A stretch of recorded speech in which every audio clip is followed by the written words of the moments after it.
بسم اللہ الرحمن الرحیم۔ عبیر احمد نے آج خودکشی کر لی اور ابدی نیند سو گیا، مگر آج اس کے گاؤں کے مرد و زن میں سے کوئی بھی چین سے نہیں سو پایا تھا۔ ہر کسی کی زبان پر ایک سوال تھا کہ اتنا متقی اور پرہیزگار شخص کیسے حرام کی موت چن سکتا ہے۔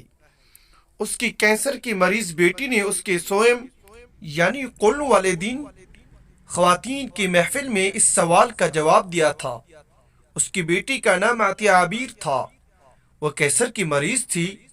کینسر چوتھی سٹیج پر تھا۔ ڈاکٹر نے لا علاج قرار دے کر ہسپتال میں رکھنے سے منع کر دیا تھا اور گھر میں وہ موت کی منتظر تھی، مگر اس سے پہلے اسرائیل اس کے والد صاحب کی روح قبض کر کے لے گیا تھا۔ عطیہ عبیر نے والد صاحب کی خودکشی کے متعلق بات کرتے ہوئے بتایا کہ وہ اپنے بہن بھائیوں میں سب سے بڑے تھے۔ ان سے چھوٹا ایک بھائی اور 2 بہنیں تھیں۔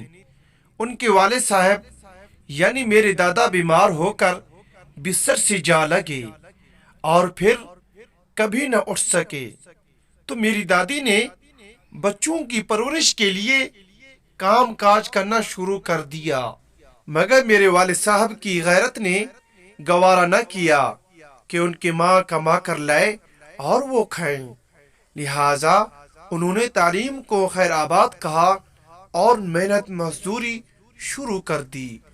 مجھے یاد ہے میرے والد صاحب نے 16 گھنٹے کام کیا ہے۔ وہ دن کو اپنا ذمہ دارہ کرتے، شام کو قریبی مل میں چلے جاتے اور 8 گھنٹے وہاں مزدوری کرتے۔ یوں ان کی ڈبل آمدنی سے گھر میں اخراجات اور بہن بھائیوں کی تعلیم کے بعد بھی بچت ہو جاتی تھی۔ وہ اس بچت سے ہر سال کوئی نہ کوئی چھوٹا بڑا جانور خرید کر رکھ لیتے تھے، کیونکہ ان کو پتا تھا جب بہن بھائی جوان ہو کر بڑی کلاسز میں پہنچیں گے تو گھر کے اخراجات کے علاوہ تعلیم کے اخراجات بھی بڑھ جائیں گے، لہٰذا ان کی پالیسی کامیاب رہی اور تقریباً 10 سال بعد جب میرے چاچا نے FIC پاس کی تو اس وقت میرے والد صاحب کے پاس 30 کے قریب جانور تھے۔ جانوروں کے دودھ کی آمدن، والد صاحب کی مل کی آمدنی، ذمہ دارہ کی طرف سے آنے والی آمدن کی وجہ سے میرے چاچا نے میکینیکل انجینئرنگ کے لیے پرائیویٹ طور پر UET لاہور میں داخلہ لے لیا۔ میرے والد صاحب کے اتنے وسائل تھے کہ میرے چاچا کی تعلیم کے لیے انہیں نہ تو کوئی جانور بیچنا پڑا اور نہ ہی کہیں سے ادھار لینا پڑا، مگر بعد ازاں جب میری دونوں پھپھو نے میڈیکل فیلڈ کو چن لیا تو میرے والد صاحب کی آمدنی کم پڑنے لگی اور آہستہ آہستہ جانور بکنے لگے۔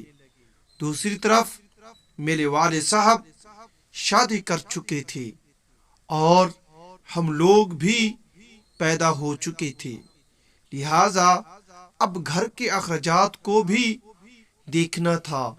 خیر، میرے والد صاحب کے سوا اس بات کی کسی کو فکر نہ تھی۔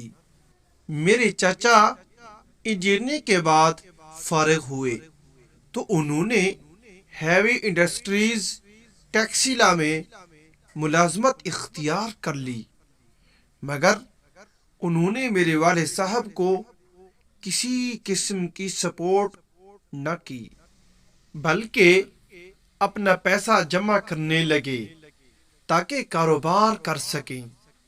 میرے والد صاحب نے کوئی شکوہ نہ کیا، بلکہ وہ خوش تھے کہ ایک دن ان کا بھائی کامیاب ہو کر ان کی طاقت بنے گا۔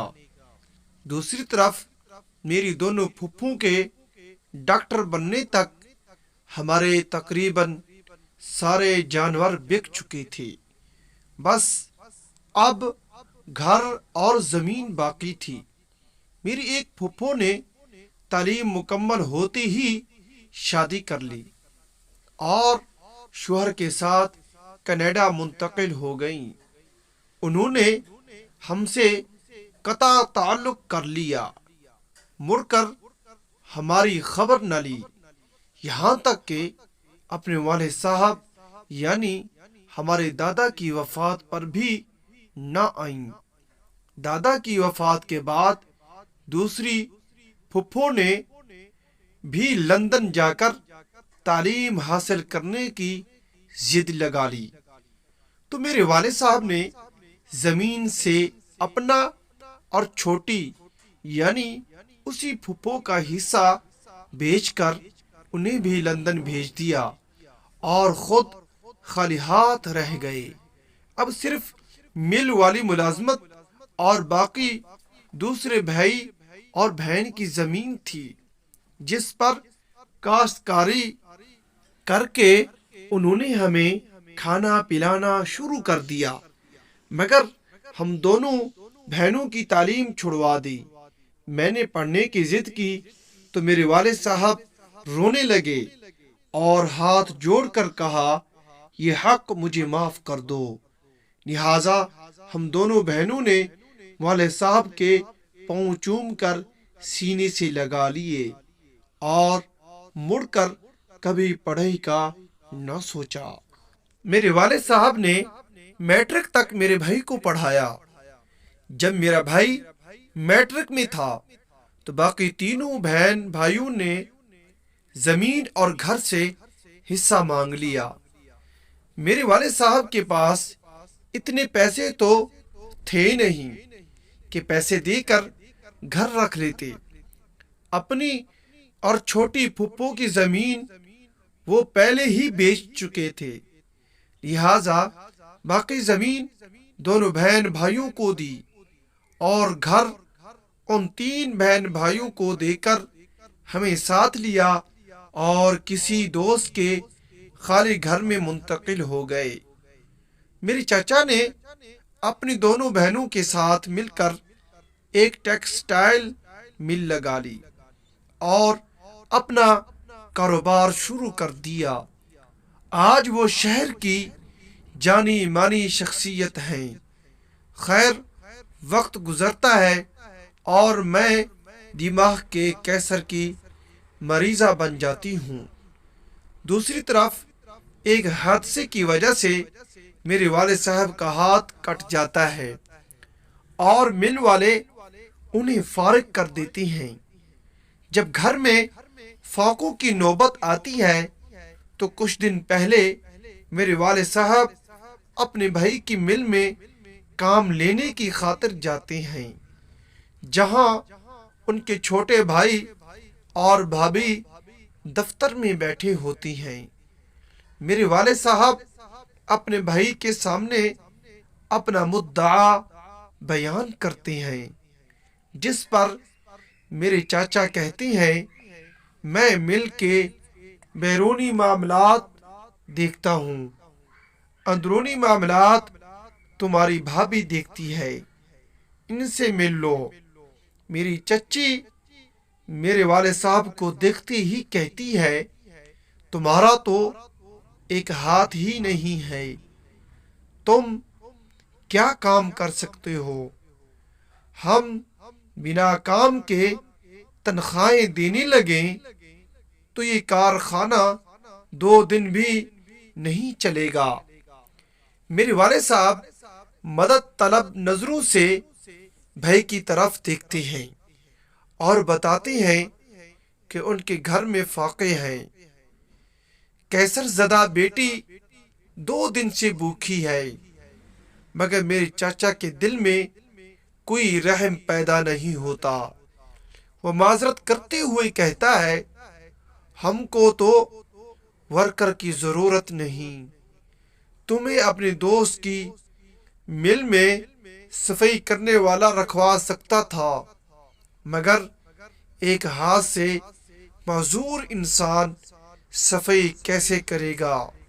تم ایسا کرو، کل سے اپنے بیٹے اور بیٹی کو اس کی مل میں بھیج دینا، میں کال کر دوں گا۔ اپنے چھوٹے بھائی جس کی خاطر انہوں نے اپنا سب کچھ بلکہ اپنی اولاد کا بھی سب کچھ قربان کر دیا تھا، اس کے اس قدر سرد رویے نے انہیں اندر سے توڑ کر رکھ دیا۔ واپس آ کر ساری رات وہ ہم سے دکھ بانٹتے رہے، اور پھر صبح اٹھے تو پتہ چلا والد صاحب خودکشی کر کے ابدی نیند سو چکے ہیں۔